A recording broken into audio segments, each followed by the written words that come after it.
Hey guys, welcome back to the Wall Street Bull. It is Anthony here. I hope you're all doing well and staying safe and positive out there. It is freezing today in Melbourne. It is cold. I'm wearing my jacket here in the office because there's no one here but me in the entire building. There you go. Anyway, we've got some bullish updates in relation to Ripple, Ethereum, Cardano. There's never a dull moment in this space, so we're going to go through everything today. Make sure you stick around to the end of the video. Massive shout out and thank you to every single one of you who have subscribed to the channel. I really appreciate it. Thank you very much. If you are new to the channel, make sure you smash the subscribe button down there and turn on that little bell notification as well, because as you can see here, I love documenting my journey with investing with cryptos, dividend stocks, growth stocks, talking about passive income, building financial freedom, and yes, my goal at the end of the day is to build generational wealth. So come along this incredible journey. We are just getting started. Also, if you can give this video a thumbs up, watch it straight through, it would really help me push this channel out to a lot more people, because the YouTube algorithm is absolute magic when you find, ladies and gentlemen, do that, all right? So give it a good old thumbs up. Doesn't cost you anything. It's absolutely free. It's down there. Thank you very much. You guys rock. Also, little disclaimer, I am not a financial advisor. Please do your own research and due diligence with this stuff. I do not want to see anyone get financially hurt. That is why my number one golden rule is I only invest what I can afford to lose. And yes, we don't like to lose. You can lose money like that in the blink of an eye, especially in crypto, all right? So please be careful out there. Do your own research and due diligence. This video is for educational and entertainment purposes only. All right, ladies and gentlemen, the formalities are out of the way. Let's go straight to the community tab on this fine Saturday cold morning here in Australia. Anyway, going to go through this, guys. So, of course, the altcoins that were up in my portfolio were Luna, Luna 2, XRP, Electronium, and Acro. And I've seen so many comments like, you know, Luna shouldn't be on this list. I'm just showing you what's up in my portfolio, so take a chill pill. All right, I'm just showing you what's up. I only put like $102 into Luna, all right, Luna Classic, I should say. And I did receive the airdrop. So, you know, I'm just having fun with Luna. Chill. So many hateful comments. Anyway, XRP is up. There's some bullish news about that, guys. There are wallet addresses increasing now. It's incredible. All right, absolutely incredible. And yes, that was me yesterday. I had an insanely busy day. Like literally, how can I put it into words? It was like a movie, legit, like an action movie. There was just one thing happening. Have you ever had one of those days where like one thing is happening after the other, just doesn't stop? Like the whole day. Yesterday was it for me, a Friday. It was mental. Anyway, let's go into Coinspot. This is where I buy my cryptos in Australia. Please feel free to use the referral link below. You will get $10 in Bitcoin. Of course, do your own research and due diligence. All these prices you see here are in Australian dollars. Everything else is set to USD because I'm catering for all people around the world. I've seen people from all parts of the globe. It's incredible. But at the start, Australian, everything else in USD. Now, Bitcoin's sitting at $30,000 today. Ethereum's at 2,200, guys, down 2.09%. Really interesting to see what's happening with Ethereum. It is not doing too well after the merge, okay? It's very interesting. Now, I did tell everyone I did put $1,000 into this. I did, and I am staking it, all right? I'm staking it on Coinspot, earning that passive income, 5% a year. That is all. All right, that's pretty much it. And yes, I'm still continuing to dollar cost average into my favorite alts. Now, XRP, another one that I'm dollar cost averaging into, 53 cents. Extremely bullish on this. Cardano's at 73 cents. Solana's at $50. Dogecoin at 9 cents. DOT $10. Matic's at $1.24. Moving down, guys, you've got Atom at $25. Some other ones here, guys. Link's at $11 right now. New Protocols at $6. XLM is at 16 cents. Incredibly bullish on Stellar. You got Algorand at 46 cents today. Luna Classic is up 1.71%. V-Chain up slightly today to 3 cents. This has not moved, and more time to dollar cost average. Let's go down to Hedera at 9 cents. You've got Sandbox at $1.35. Mana's at $1.13. Quant is at $164. All right, this has literally rose from $140 the other day to $160. So, again, people could have made an incredible return just by doing that, by buying Quant 2 days ago. And I did say that in my video the other day, but not financial advice, okay? Aave is $122. You've got Theta at $1.67. Axie Infinity is back up to $19. I am staking that on Coinspot, and again, it is paying out every single day, which is just ridiculous, all right? It's paying 78% APY, so you do get paid back in Axie Infinity. So obviously I was buying Axie Infinity when it was $80. All right, now it's back down to $20. So I need this to go back to $80 because, again, my staking rewards will be absolutely insane. Anyway, crazy stuff. Now, the graph's at 18 cents. IOTA's at 40 cents. You've got Neo at $13. Moving down to some other favorites here, guys. You've got Waves at $6.64. Of course, we've got Gala Games right down here. Still incredibly undervalued at 7 cents. And, of course, XDC at 4 cents. Now, I do want to buy more Reef. I've just seen some pretty crazy price predictions on this today on my way into the office, into the single, dollars, and potentially going to $10 to $15 in the next 5 to 10 years, guys. I mean, I can't explain this. This is a gem, all right? Reef is a gem. I love it. I'm not paid to say that. It's a gem. The other one here, of course, is XYO. Sitting at 1 cent right now. I did get into this quite early before it got listed on Coinbase. And obviously it went parabolic then. And I saw an insane return. Again, I'm still holding that bag as well. I didn't take profits because we're just still early in this. This will easily go to the dollars. Easily. Anyway, let's move on to crypto bubbles to see what's going on in the market. Let me refresh this now. On the day, we are all in the green. And it's nice to see XRP sitting up 8.5%, guys. Look at that. Incredible. Finally, we're seeing some movement here, guys. But we're not done yet. We're not even getting started with this. All right, we're not. It's facts. Obviously trading at $1.26, now trading at 35 cents USD. It's incredibly cheap. I'm telling you, once this lawsuit gets, done and dusted and is out of the way, and we have clarity against XRP and that it is not a security, this is going to go parabolic. Honestly, it's going to go absolutely parabolic. And I hope everyone's ready for that moment because it's going to be incredible. We will literally wake up one night here in Australia. There'll be positive news. Twitter's going to explode and the price will just go straight up like a massive rocket. It's going to be incredible. Now, you've got Atom up 9.4% on the day, 45% on the month, which is really nice as well. We do have some other ones here, guys. We've got Chili's as well, up 7.6% on the day. XLM, which is nice as well, 4.8% on the day. This has not been doing much, to be quite honest with you. Again, it's just incredible time to dollar cost average into XLM at 10 cents USD. That is insanely cheap. What else we got here, guys? Some bigger gainers. We've got Helium as well. Again, I keep saying this, but I'm curious to know if anyone's actually using the Helium miners. I don't even know if they're actually able to be used in Australia. I don't know. What else we got here, guys? ICP Internet Computer was at $55, now at $6 again. I saw this last year.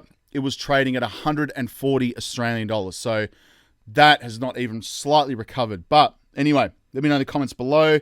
Let's move on to some other news right here, guys. Ripple versus SEC. Powerful third party enters the case to explain to SEC what it's wrong about. Okay, I said this yesterday in my video, but I will talk about it again because it's very important. So it was learned yesterday that the Chamber of Digital Commerce has petitioned the court for permission to file a brief regarding the litigation between SEC and Ripple. Such a note, referred to in the law as an amicus curiae, if that's how you say it, is an opinion of a third party who is not direct party to the case, but who has a strong interest in its outcome.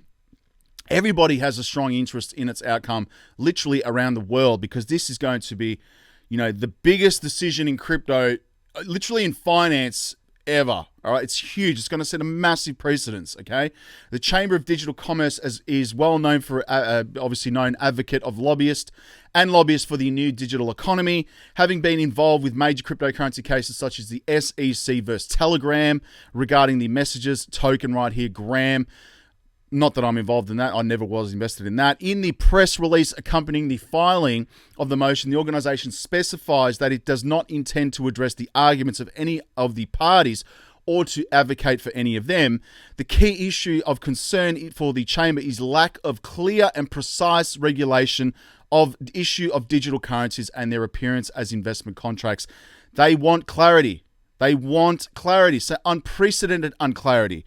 While the initial offering of cryptocurrencies is still somehow regulated by the Howey test, Transacting with them and they're circulating on the secondary market is without precedent. The chamber of official in charge of states right now, the lack of regulatory clarity on these issues creates significant confusion and multiplies the efforts of brokers, dealers, exchanges, and all other market participants to operate within the regulatory framework to zero, she concludes.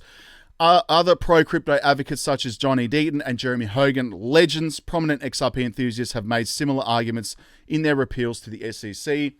I hope the SEC loses this case. I really do, and I think they do as well. Now, moving on to some other news right here. Did the SEC chair indirectly reveal his stance on Ethereum? Guys, this is going to be very interesting to see what happens with ETH on all the exchanges as well. All right, so Gensler, the lizard man, again, the SEC chair on Thursday testified in front of the Senate Banking Committee. He went on to save the Commission's take on over digital assets right now. However, amid answering the Senate's queries, SEC chair went on display his stance on the world's second largest crypto, Ethereum. SEC chair targeting Ethereum. All right, so Eleanor Terrett, right here, Fox Business journalist, in a tweet suggested that the SEC chair Gary Gensler indirectly revealed his take on Ethereum. This big development has come just after the historic transition from ETH's proof of work to proof of stake. She states that the SEC chair, in a reply, said that that a common enterprise or a group of individuals that is in the middle of something, while the investing public is betting on and counting on them after that, the token might be on 1,000 computers. It can be said that the group of developer are in the middle right now. Tarrant proposed that the Ethereum merge was pulled off by a class of core developers, while the investors were counting on them to execute it rightly. Meanwhile, does the SEC chair want to incline that it is common enterprise, thus it can be a security in his site? Let's see what happens here, guys, because again, I don't think he's going to go after Ethereum. I mean, it's just too big, and obviously they're all, brown paper bags under the table. It's corrupt as anything, we know this. JP Morgan is heavily involved.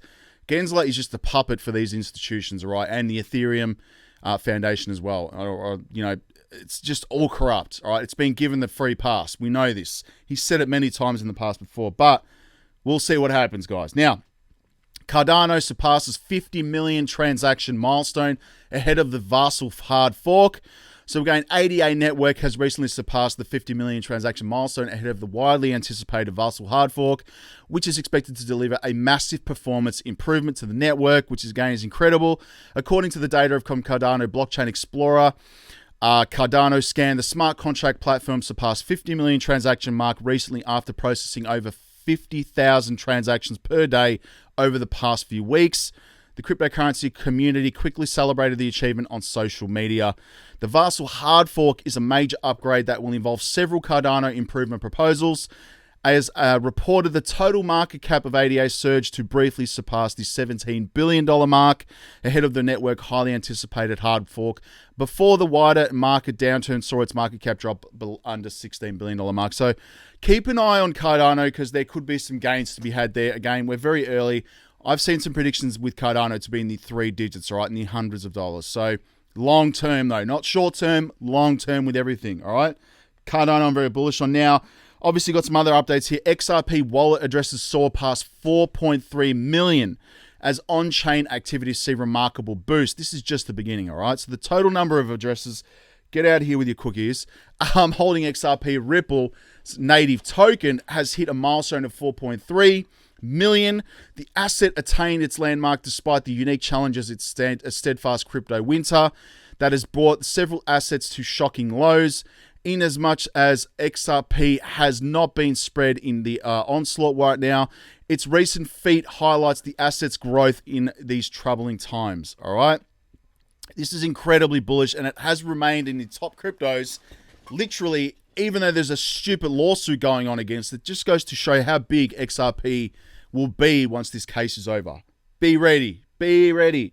Now, we've got some interesting updates here. Ethereum, we've got some total value locked, has been on a steady decline since the beginning of 2022. After hitting an all-time high of 111 billion back in Q4 of 2021, the market had turned tanking the Ethereum TVL. Along with its, the TVL has been down more than 60% since then. And now, even with the momentous move to proof of work, to proof of stake, the Ethereum TVL continues to tank. What do you think is going to happen with the price of Ethereum? I'm just curious. Do you think it's going to absolutely moon? Do you think it's going back up to all-time highs? Do you think it's going to go up to 5,000, as Raoul Pal says, and a few other institutions as well? I'm curious, all right? I am holding it now. I'm officially putting that on the record, so we'll see what happens. Now, Reuters reports major US banks pausing crypto lending plans amid challenging SEC guidelines. Do you see what's happening here, guys? I mean, it's just, all the institutions in the United States in particular are waiting for guidelines from Gensler. He's going to get the guidelines from the Ripple versus SEC lawsuit. That's why it's very important. So, the SEC did not consult banking regulators before issuing guidance on crypto banking services, according to Reuters. The US Securities Exchange Commission guidance on crypto custody might impede banks from the industry because of the cost of implementation, reported on September 16th. According to the report, the SEC accounting guidelines stated that the public companies holding crypto assets on behalf of their clients must account for such assets as liabilities because of the high level of risks associated with the industry. That guidance, however, poses a major problem for banks looking to offer crypto custody services. Banking regulations include strict capital rules which require banks to hold cash against all liabilities on their balance sheets. Banks trying to offer crypto custodial services for their clients would need more cash at hand, as the crypto assets would be reported as liabilities. That might prove too costly for many of these banks right now, forcing them to suspend their plans of crypto product offerings. So far, banks like Bancorp and State Street are reconsidering their digital assets offering due to the costs. We don't have an issue with the premise of doing that because these are not our assets. This should not be on our balance sheet right now. It's very interesting to see what's going on here, guys. So again, once we get clarity, we could see a massive inflow of institutions into the space in the United States, which would flow through all around the world. So over $33 billion worth of Bitcoin enters exchanges, marking the largest weekly influx in a year. Since May 2022, the cryptocurrency market has been significant downward movement, with prices plummeting due to increased pressure from sellers, and the Federal Reserve announced and begin raising interest rates. I'm not doing this, guys. This is just a pure FUD article right here. I'm not selling my Bitcoin. I haven't since 2017. I've still got it, all right? I've seen some pretty crazy returns on that, just saying. Right, I wish I had to put more back then, but cash flow is very tough back then, obviously. I was a lot younger. Anyway, money's been flowing into BNB, Atom, Link. Obviously, you've got BTC, of course. Ethereum, XRP is nice to see that back up there. Solana. What else you got here, guys? ENS, Ethereum name service. I'm not holding that. I was looking at it. Don't know about that one. Obviously, you've got XLM Stellar, which is nice. Chiliz as well. That's pretty much it where the money's been flowing. Let's go to Twitter right now to see what's going on. I'm at the Wall Street Bull Oz. Make sure you're following me on all socials, by the way. It would really help me out. And if I get 10,000 on Instagram, again, it would help me just promote and push this channel a lot more. So go follow me on Instagram, please. Everything is linked below. Let's go look at this, guys. This is a bullish face from Brad Garlinghouse in relation to this comment made that they are going to lose the SEC lawsuit. Let's have a quick look at this, guys. Have a look. Brad, our litigation analysts here at Bloomberg Intelligence think that the SEC ultimately is going to win this. That's just an opinion. It's a hypothetical scenario. But in that scenario, how does Ripple move forward? Bullish as anything. Love that reaction from him because, again, he knows he's going to win. We know we're going to win. Anyway, so Algorand versus Ethereum proof of stake consensus, right? Check this out. Algorand cost is 0.0003. Ethereum is 63 cents. The speed is 6,000 transactions per second. Ethereum is 15 transactions per second. Finality is 3.6 seconds. Ethereum is 12 minutes. Slashing no on Algorand, yes on Ethereum. Type of POS right here, pure proof of stake. Delegated proof of stake, proof of authority. Algorand, I'm very bullish on. We know this. I've been talking about this for a long time. Moving on, guys, here. VeChain partners with UCO Network to build blockchain infrastructure for biofuel sector. VeChain, incredibly bullish on that. Biofuel is going to be massive as well in the future, just saying, because we're moving away from fossil fuels. You know, it's the way of the future. Anyway, the White House says the US CBDC has potential to offer significant benefits. Of course it does, because they're going to control people. That's what's going to happen. South Australia, Very bullish news, guys. The first solar-powered Bitcoin mining plant opens in South Australia. If you're in South Australia, go and have a look at it, see if you can find it, tap in, get some Bitcoin. They predict that this is going to mine about 100 Bitcoin a year, which obviously is a lot. That's about $3 million, which again is incredible. You've got new, obviously, some updates in relation to library. Yesterday, Gary Gensler testified the SEC would need another 10 years before they could release public rules on blockchain. Make no mistake, Gary Gensler is out to destroy cryptocurrency in the United States. I agree. Library, I think it's true. European Central Bank selects Amazon to develop its digital euro e-payment system. Interesting. I know that Amazon Web Services does work with Ripple. I know this. So could this all be tied together? Of course it is. Now, updates in relation to the lawsuit right here. Third-party B files a motion to seal requesting redactions of the declaration of the third-party B filed by the SEC and attachments to the SEC's motion for summary judgment. September 19th is next week, guys. Keep an eye on that. There's just a lot of legal jargon and stuff going on at the moment. Keep an eye on September 19th. Now, is the 32 ETH requirement for validators enabling greater control from governments? Pre-merge report. This is crazy, all right? So in order to get obviously a node or a validator on Ethereum, you need 32 ETH. That is a lot of money, all right? So again, this is straight up. This could be very interesting to see that it's being controlled by governments and institutions. I'm just saying, all right? Now, we've had the White House release its first ever comprehensive framework for responsible development of digital assets. This, I haven't read through it, to be quite honest with you, because again, it was late last night that it came out. I will read through this and give you my opinion on this. It's very, very interesting right here. Obviously, you've got consistent with their mandates. This is James K. Phelan. This is why the SEC is doing everything it possibly can to elbow the CFTC out and grab all the power it can to regulate the digital asset space, which is really interesting right here, guys. So the reports encourage regulators like the SEC and the CFTC to, consistent with their mandates, to aggressively pursue investigations and enforcement actions against unlawful practices in the digital asset space. Again, very, very interesting right there. I think it does need, some sort of, control here. I mean, there's been a lot of stuff that's been wiped out as well, and there's a lot of, issues in the market at the moment. A lot of people just ripping people off. I think that's, we're over that part as well. Like, I think a lot of that got flushed out when the UST collapsed as well. So Terra's UST collapsed. I think a lot of stuff got wiped out and cleaned out. So we've been cleaned out in this market, and now it's time to move forward. Now, again, I've got my watch list right here, guys. This is my entire portfolio, and I do need to add, actually, by the way, I need to add Ethereum into this. Done. So selected coins there. Okay, so I do hold ETH now in this portfolio. Bitcoin, Ethereum, XRP, Cardano, Doge, Matic, Shiba Inu, Tron. Near Protocol, I've got XLM, Luna Classic, VeChain, Hedera, Mana, Sandbox, Quant, Theta, Axie Infinity, BTT. I've got the Graph, Neo, Phantom, Loopring, Holochain, Gala, XDC, Anchor Protocol, Rose, T-Fuel, Harmony One, Reserve Rights, AMP as well, Sia Coin, Casper. I'm not sure why that's on my list. That should be on my Banking Coins watch list. I need to buy some Casper. Again, it's incredibly cheap, and again, it's part of, the whole banking system. I've got Digibyte as well. I've held that for a long time. CKB, Nervous Network, Reef, XYO, Win, Constellation DAG, Telcoin, Ravane, VTHO, TLM, Alien Worlds Gaming, UFO Gaming, Electronium, Superfarm, Veracity, Proton XPR. I've got Gas. I get paid from holding Neo. Kin, Acro, Pitbull, MetaHero, Star Atlas. Again, I love the game. I can't wait for that to get released. Alliance Block and Ubix Network. And of course, I have Omi Token as well. I have no idea what the hell has gone on with that project. And the VV app, I need to follow that up. That's pretty much it for today's video, guys. It's been a long one. There's lots to talk about. We'll put a dividend video up tomorrow because I think that's important to keep documenting that on this channel, as well as give some other crypto news as well tomorrow as well. So stay tuned for that. Have a good weekend. We'll speak to you all very soon, all right? Stay safe. Talk in the comments, all right? Peace out. Bye.